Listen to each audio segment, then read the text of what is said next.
की सब्जी, नमक मिर्च वाले पराठे और साथ में अरहर की दाल भी बनाई है। अरे वाह, क्या बात है। लेकिन तुम तो मूंगफली की चटनी भी बनाने वाली थी, वो नहीं बनाई? मूंगफली खत्म हो गई है तो लक्षिता को लाने के लिए भेजा है। पता नहीं ये लड़की कहाँ रह गई। दुकान से मूंगफली लेने के लिए गई है या खेतों में चली गई है। दुकान से मूंगफली लेकर लक्षिता अपने घर की तरफ आ रही होती है कि तभी उसे अपने पड़ोस में रहने वाली बचपन की सहेली पायल दिखती है, जो अपने आंगन में बैठकर कुछ खा रही होती है, जिसे देखकर लक्षिता उसके पास आती है। क्या खा रही हो पायल? बहुत अच्छी खुशबू आ रही है। मेरे बाबा शहर गए थे ना, तो वहीं से मेरे लिए ये हक्का नूडल्स लेकर आए हैं। पता है ये बहुत टेस्टी है, लेकिन ये तो मुझे गांव में मिलने वाली अपनी देसी चाउमीन की तरह लग रही है। वो तो इसके सामने कुछ भी नहीं है, तुम एक बार टेस्ट तो करके देखो। लक्षिता नूडल को खाती है तो उसे भी वो काफी पसंद आते हैं। पायल ये तो बहुत ज्यादा टेस्टी है, मैं भी ये मंगवाऊंगी, फिर हम दोनों मिलकर खाएंगे। ये लेने के लिए तुम्हें शहर जाना होगा, और तो ये कोई 50 रुपए की चीज नहीं है, पता है पूरे 900 रुपए के नूडल्स हैं। ये मेरे बाबा तो शहर जाते रहते हैं, इसलिए वो मेरे लिए ऐसे खाने पीने की एक्सपेंसिव चीज लाते हैं। लेकिन तुम्हारे बाबा तो खेती करते हैं ना, वैसे भी एक्सपेंसिव खाना सबके बस की बात नहीं है। काश मेरे भी बाबा तुम्हारे बाबा की तरह शहर जाते तो वो मेरे लिए भी ये सब लेकर आते। इतना कहकर लक्षिता उदास मन से अपने घर आती है। तो मूंगफली लाने गई थी, अब पहाड़ चढ़ने जो इतना समय लग गया। देख तेरे बाबा ने खाना भी खा लिया। माँ मुझे भी हक्का नूडल्स खाना है, मेरे लिए बना दो ना। क्या कहा तूने? अरे क्या बोल रही है, हिंदी में बोल। अरे माँ, हक्का नूडल्स जैसे हमारे गांव में देसी चाउमीन मिलती है ना, वैसे ही होती है। वो भी पायल के बाबा अभी शहर से आए हैं ना, तो उसके लिए हक्का नूडल्स लेकर आए हैं। पता है वो खाने में कितने ज्यादा स्वादिष्ट हैं। बेटा ये जो तुम बता रही हो, वैसे ये कितने के हैं? सिर्फ 900 रुपए के हैं बाबा। क्या कहा? 900 रुपए के? 900 रुपए की चाउमीन खानी है तुझे? पायल का बाप सेठ है, उसके लिए 900 क्या 9000 भी कुछ नहीं है। और तेरे बाबा कौन सा शहर जाते हैं जो तेरे लिए वहाँ की अमीरों वाली खाने की चीज ले आएंगे? बेटा घर में जो बनता है भगवान का नाम लेकर खा लो। और बेटा वैसे भी ये शहर की ऊटपटांग चीज शरीर के लिए अच्छी नहीं होती है। अपना घर का देसी खाना खाओ, वही अच्छा है। अपने माता पिता की बात सुनकर लक्षिता चिढ़कर आंगन में आ जाती है और इसी तरह 2-4 दिन गुजर जाते हैं। सुधा आंगन में गेहूं साफ कर रही होती है तो वहीं लक्षिता आंगन में कपड़े सुखा रही होती है कि तभी वो देखती है। बाबा आज आप मेरे लिए कौन सी खाने की चीज लेकर आए हैं? बेटा आज मैं तुम्हारे लिए शहर से बर्गर लेकर आया हूँ, मैंने भी खाया है, बड़ा मजेदार है। पायल कितनी खुशनसीब है, उसके बाबा हमेशा शहर जाते रहते हैं और कुछ न कुछ खाने की पीने की चीज लाते हैं। लेकिन एक मैं हूँ जो रोटी सब्जी दाल चावल से काम चला रही हूँ। काश मैं भी पायल की तरह इतना महंगा खाना खा सकती। लक्षिता इतना बोल ही रही होती है कि तभी सतीश भागते हुए जल्दी जल्दी घर आता है। अरे क्या हुआ जी, इस तरह भागे भागे कहाँ से आ रहे हो? कहीं फिर से पीछे कोई कुत्ता तो नहीं पड़ गया? अरे नहीं नहीं भाग्यवान, वो हमारे सरपंच है ना योगेंद्र जी। हैं? क्या हुआ उन्हें? कहीं वो निकल तो नहीं लिए? वैसे भी उनकी तबीयत खराब रहती थी। अरे शुभ शुभ बोलो, ऐसा नहीं है। अगर ऐसा नहीं है तो भागे भागे क्यों आ रहे हो? तुम्हें याद है जब उन्होंने अपनी बेटी की शादी की थी तो हम सभी गांव वाले गए थे और उनके शहरी कुछ दोस्त भी आए थे। वहां किसी शहरी बड़े परिवार ने हमारी लक्षिता को देखा था और उन्हें लक्षिता काफी पसंद आई। सरपंच जी मिले थे, कह रहे थे कि वो लोग एक बार हमसे मिलना चाहते हैं। आप सच कह रहे हैं? भगवान आखिर तूने मेरी सुन ही ली। अगर मेरी लक्षिता का रिश्ता यहाँ हो जाए ना तो 101 नारियल चढ़ाऊंगी। अरे वाह, मेरे लिए शहर से रिश्ता आया है। लक्षिता अब तो तेरी निकल पड़ी। माता रानी कुछ भी करके रिश्ता लगवा देना बस मेरा, वरना कहीं गांव में ही शादी हो गई ना तो पूरी जिंदगी चूल्हा ही फूकती रहूंगी। कुछ दिन में सरपंच जी उस शहरी परिवार को लेकर लक्षिता के घर आते हैं, जहां लक्षिता अपना देसी खाना बनाकर उन्हें खिलाती है। लक्षिता बेटा, इतना सब कुछ तुमने अकेले बनाया है? अरे तुम तो बहुत बढ़िया खाना बनाती हो। कचौड़ी, जलेबियां, समोसे सब एक से एक बने हैं। क्या करें भाई साहब, गांव से ज्यादा पढ़ाई कहाँ होती है। 10वीं के बाद तो लड़कियों को चूल्हा चौका थमा दिया जाता है। मेरी लक्षिता भले ही कम पढ़ी लिखी है, लेकिन घर गृहस्थी मुझसे भी ज्यादा अच्छा संभाल लेती है।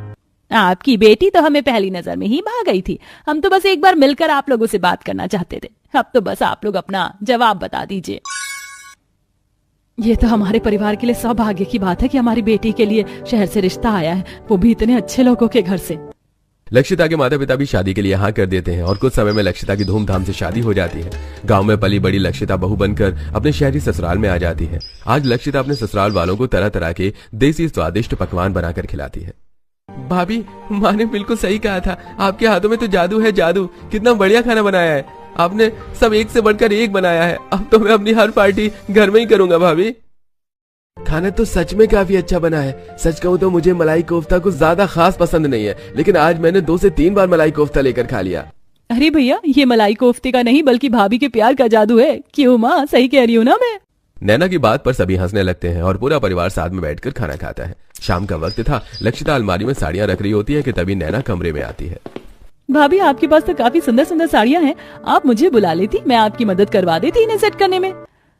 बस हो ही गया। तुम बताओ क्या कर रही थी?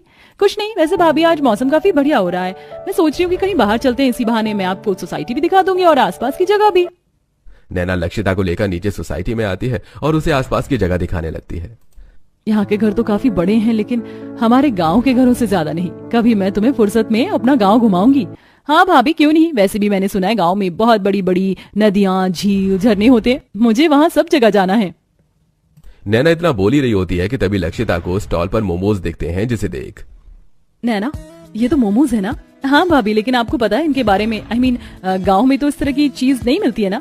हमारे गांव में नहीं मिलती है, लेकिन मेरी एक सहेली है, उसके बाबा शहर आते जाते रहते हैं, तो अक्सर उसके लिए वो मोमोज लाते थे। 1-2 बार तो मैंने भी खाया है। चलो भाभी, फिर इसी बात पर आज दोनों नंद भाभी मोमोज पार्टी करते हैं। नैना स्टॉल पर जाती है और fried steam paneer momos order कर देती है और अब दोनों नंद भाभी बातें करते हुए गर्मा गर्म मोमोज के मजे लेते हैं। आसपास के कई सारे लोग यहीं से मोमोज खाने आते हैं। ये बहुत टेस्टी मोमोज बनाता है। महंगी चीज तो हमेशा खाने में अच्छी होती है नैना। वो तो है भाभी, लेकिन ये मोमोज थोड़ी ना महंगे, सस्ते होकर भी कितने टेस्टी हैं। ये मोमोज सस्ते हैं, मेरा मतलब कितने के हैं?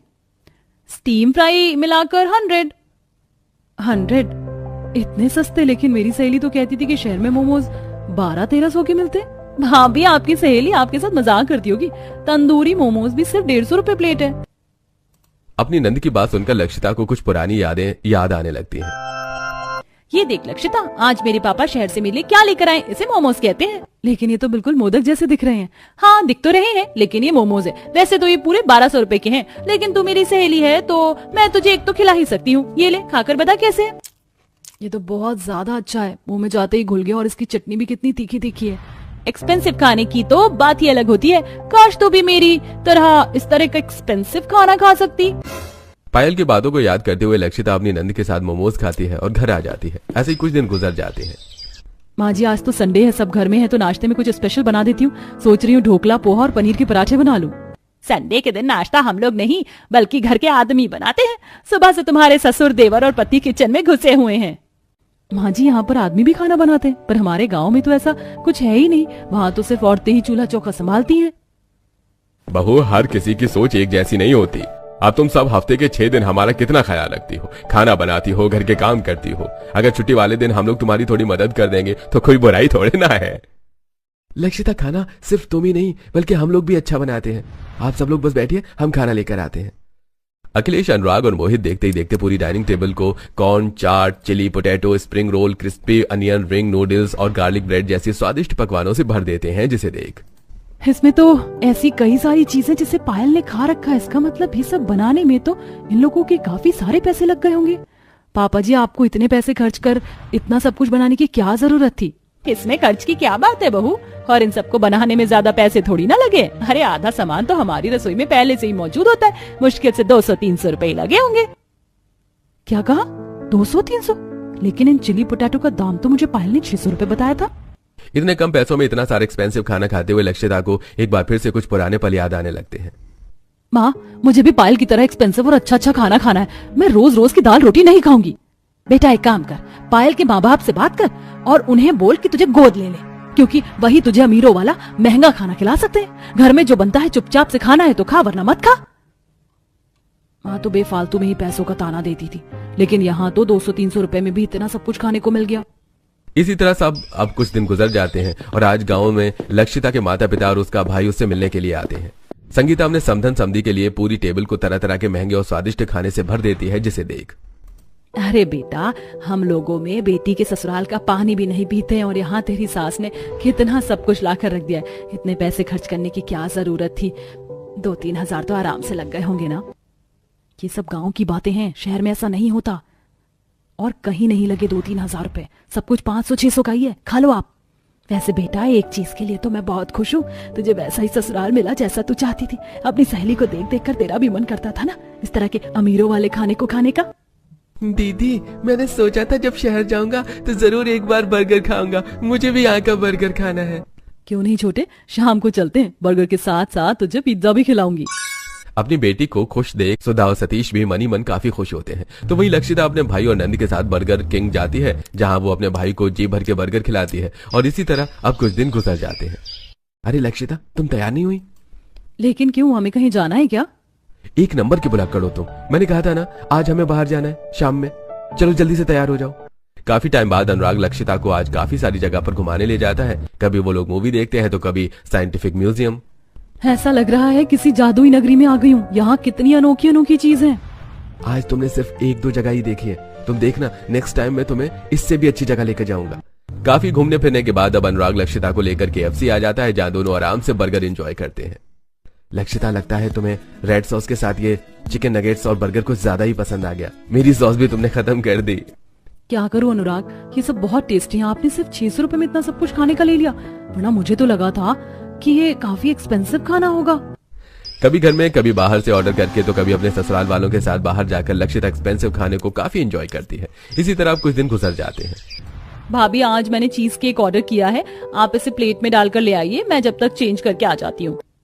लक्षिता प्लेट में चीज केक रखकर बाहर डाइनिंग टेबल की तरफ लाई रही होती है कि तभी गलती से लक्षिता से केक की प्लेट छूटकर नीचे गिर जाती है और सारा केक जमीन पर बिखर जाता है। तभी नैना भी आ जाती है। नैना, मुझे माफ कर देना, मैंने तुम्हारा इतना महंगा केक खराब कर दिया। अरे भाभी, माफी मांगने की क्या जरूरत है, सिर्फ केक ही तो गिरा है और ये इतना भी महंगा नहीं था, सिर्फ 700 रुपए का था। मैं दूसरा ऑर्डर कर लेती हूँ। महंगे केक का नुकसान करने के बावजूद भी नैना लक्षिता से कुछ नहीं कहती। तो वहीं लक्षिता को एक बार फिर पुराने पल याद आने लगते हैं। पायल, मैंने जानबूझकर पेस्ट्री नहीं गिराई और जितना मुझे पता ये सिर्फ 30 या 40 रुपए की होगी। तुम कहो तो मैं तुम्हें इसके पैसे दे देती हूँ। एक पेस्ट्री का टुकड़ा पूरे 300 रुपए का था। ये कोई ऐसी वैसी पेस्ट्री नहीं है, मेरे पापा शहर से लेकर आए थे। ये एक्सपेंसिव है, तुम्हें एक्सपेंसिव का मतलब भी पता है? समय बीतने के साथ साथ अब एक्सपेंसिव खाना खाने के साथ साथ लक्षिता खुद भी तरह तरह की एक्सपेंसिव खाने घर में ही बनाने लगी थी। फाइनली आज मैंने बिना जलाए ओवन में पिज्जा बना ही लिया। काफी सारी चीज बनानी सीख ली है मैंने, अब तो सबको मैं ही बनाकर खिलाऊंगी। यूं ही कुछ समय गुजरता है और अब लक्षिता कुछ दिनों के लिए अपने गांव मायके आती है। कितने समय के बाद हमारी लक्षिता घर आई है। हाँ, सब कुछ हमारी बेटी की पसंद का ही बनना चाहिए। सोच रही हूँ कि मनपसंद मटर पनीर की सब्जी, पूरी और पुलाव बना लेती हूँ और साथ में खीर भी। माँ, आज आप आराम करिए, खाना मैं बना लूंगी। मैं सोच कर आई हूँ कि आज मैं आप सभी को अपने हाथ का Manchurian, chilli potato, noodles, garlic bread और हाँ, कुकर में केक भी बनाकर खिलाऊंगी। लेकिन दीदी, ये सब तो बहुत महंगा खाना होता है, इन्हें बनाने के लिए तो काफी पैसे लगेंगे ना? अरे नहीं छोटू, इन सबको बनाने का लगभग सारा सामान हमारे घर में ही है और जो थोड़ा बहुत मुझे जरूरत का लगा मैं लेकर आ गई हूँ।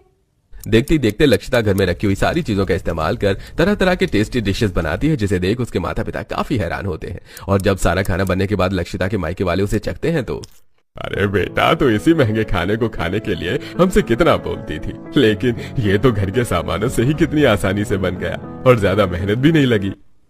मुझे तो लगता था कि ये सारा खाना 1000-2000 में बनेगा, लेकिन मेरी बेटी ने तो इतने कम पैसों में इतना सब कुछ बना लिया। लेकिन तेरी वो सहेली पायल तो इनके काफी ज्यादा दाम बताती थी ना। अरे माँ, पायल से याद आया, मैं तो जब से आई हूँ उससे मिली ही नहीं। उससे मिलकर आती हूँ और साथ में उसे भी ले आऊंगी। मैंने इतना सब कुछ बनाया, उसे भी खिलाऊंगी। लक्षिता जल्दी से अपनी सहेली पायल के पास जाती है, जहाँ हमेशा की तरह आज भी पायल अपने आंगन में बैठे बैठे लजानिया खा रही होती है। पायल जैसी लक्षिता को देखती है, अरे लक्षिता, तू बड़े दिनों बाद आई है। शहर जाकर तो तू मुझे भूल ही गई, और भूलेगी भी कैसे नहीं, वो शहर जो है। अरे नहीं यार, तुझे भी भला मैं कभी भूल सकती हूँ क्या? लगता है आज भी काका तेरे लिए शहर से कुछ स्पेशल लेकर आए। हाँ, इसे लजानिया बोलते हैं। तू भले ही शहर में है, लेकिन मुझे नहीं लगता कि तूने इसे खाया होगा। पता है, ये पूरे 2000 की डिश है। अच्छा, ये इतनी महंगी है? वैसे मैंने घर पर कुछ बनाया है, सोचा तुझे भी खिला दूं। चलना मेरे साथ। वैसे इतनी महंगी डिश के सामने तेरा बनाया हुआ देसी खाना कुछ खास तो होगा नहीं, पर फिर भी तूने इतने प्यार से बनाया तो खा लूंगी। लक्षिता पायल को अपने घर लेकर आती है, जहाँ पायल देखती है कि बड़े से मैट पर तरह तरह की वही डिशेस हैं जो वो लक्षिता को महंगे दाम बताकर खाती थी। अरे लक्षिता, तूने तो मुझसे कहा था कि तूने अपने हाथों से कुछ बनाया है, लेकिन ये सब तो बाहर से लाया हुआ है। जरूर तेरे पति ने तुझे पैसे दिए होंगे, वरना इतना सब कुछ महंगी चीज तू कैसे खरीद पाती। ये मैंने खरीदी नहीं है, बल्कि घर में बनाई है, और इसमें मेरे कुछ खास ज्यादा पैसे भी खर्च नहीं हुए हैं। मुश्किल से 400 से 500 रुपए लगे होंगे। क्या कहा तूने? 400 से 500? मजाक मत कर, इतनी सस्ती थोड़ी ना चीज होती है। ये सब एक्सपेंसिव खाना है। एक्सपेंसिव का मतलब तो तुझे पता ही है ना। पायल, मुझे अच्छे से एक्सपेंसिव का मतलब पता है। तू हमेशा मुझसे झूठ बोलती रही। तेरे बाबा 100 रुपए की चीज लाते थे और तू मुझे 1000 रुपए बताती थी। ये सब तो तू मुझे नीचा दिखाने के लिए करती थी ना, क्योंकि हम पैसों के मामले में तेरे जितने अमीर नहीं है। मुझे नहीं पता था कि तू भी और अमीर घमंडी लोगों में से एक ही है। मैं तो तुझे हमेशा से अपना अच्छा दोस्त मानती थी। तेरी इन्हीं हरकतों की वजह से मैं बार बार आकर माँ बाबा को एक्सपेंसिव खाने के लिए परेशान करती थी। लेकिन शादी के बाद मुझे सब पता चल गया कि क्या एक्सपेंसिव है और क्या नहीं। अरे दोस्तों में तो एक दूसरे का भरोसा जीता जाता है, लेकिन बेटा तुमने तो मेरी बेटी का भरोसा ही तोड़ दिया। वैसे ये कोई इतनी बड़ी बात भी नहीं है, लेकिन झूठ बोलकर नीचा दिखाना तो सही नहीं है ना। ये सब सुनकर पायल को काफी शर्मिंदगी महसूस होती है और वहां से चली जाती है। इसी के साथ लक्षिता को अब ये बात समझ में अच्छे से आ चुकी थी कि जरूरी नहीं है कि हमेशा टेस्टी और अच्छा दिखने वाला खाना एक्सपेंसिव ही हो। कम पैसों और घर की चीजों का इस्तेमाल करके भी हम एक्सपेंसिव खाने को घर में ही बनाकर खा सकते हैं।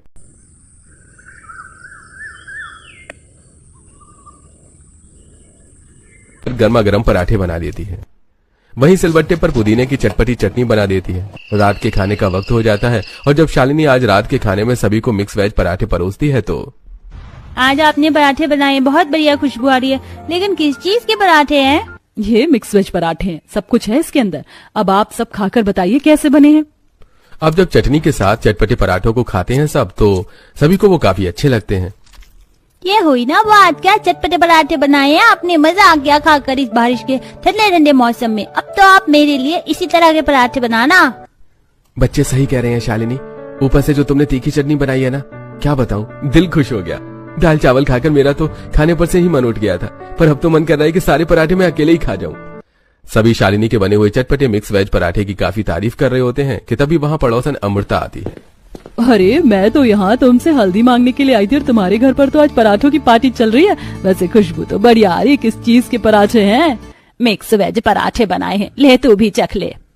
अमृता भी जब मिक्स वेज पराठा खाती है तो क्या पराठे बनाए हैं तुमने? सुबह से जी सा खराब हो रहा था, लेकिन इन्हें खाकर दिल खुश हो गया। मैं तो कह रही हूँ अपना दाल चावल छोड़कर तुम पराठे क्यों ना बेचने लगो। वैसे भी बारिश का मौसम है और ऐसे मौसम में तो ऐसी चटपटी चीज खाने का बड़ा ही मन होता है। इतना कहकर अमृता चली जाती है। तो वहीं अमृता की बात को सुनकर वैसे बातों में अमृता कह तो सही बात रही थी। लोग हमारे दाल चावल इसीलिए नहीं खरीदते क्योंकि वो चटपटे नहीं है, पर अगर हम बारिश के मौसम में तेरे बनाए हुए ये चटपटे पराठे बेचेंगे तो मुझे पूरा यकीन है कि लोग इसे जरूर खाने आएंगे। माँ, दादी माँ ठीक कह रही है, हमारे स्कूल के बाहर जितनी भी चटपटी चीज बिकती है ना, उन पर काफी भीड़ होती है। अगले दिन विनोद फिर से ढेर सारी सब्जियां लेकर आता है, जिसे छांटकर शालिनी साफ सब्जियां अलग कर लेती है और अब अपने उस दाल चावल के ठेले पर मिक्स वेज पराठे बनाने की सारी तैयारी करके अपने सास के साथ ठेला लेकर चल पड़ती है। अरे अब तो आप लोगों ने भी पराठे का काम शुरू कर लिया, लेकिन क्या ही फायदा, सामने जो पराठे बेचने वाला था अब तो उसका काम भी अच्छे से नहीं चल रहा है। रोज वही आलू प्याज के पराठे खाकर अब तो मन सा भर गया है। लेकिन ये मामूली आलू प्याज के पराठे नहीं है, ये मिक्स वेज के पराठे हैं। गाजर मटर गोभी आलू प्याज सब है इसमें, और तो और तीखी चटपटी चटनी के साथ। अरे तारीफ तो आपने कुछ ज्यादा ही कर दी, तो खिला दीजिए पराठा। खाकर देखते हैं कि कैसे चटपटे मिक्स वेज पराठे हैं ये। शालिनी अब लोई लेकर उसे बेलकर उसके अंदर चटपटी मिक्स वेज की स्टफिंग भर देती है और जल्दी से तवे पर गर्मा गर्म सेकती है। तो वहीं सुलोचना प्लेट में 2 से 3 तरह की अलग अलग तीखी चटपटी चटनी के साथ जब उस ग्राहक को पराठा देती है तो अरे बहन जी, बिल्कुल सही कहा था आपने, इस हल्की हल्की बारिश में मिक्स वेज पराठे खाकर मजा आ गया। ये तो सच में काफी चटपटे हैं, मजा आ गया, एक और लगा दीजिए।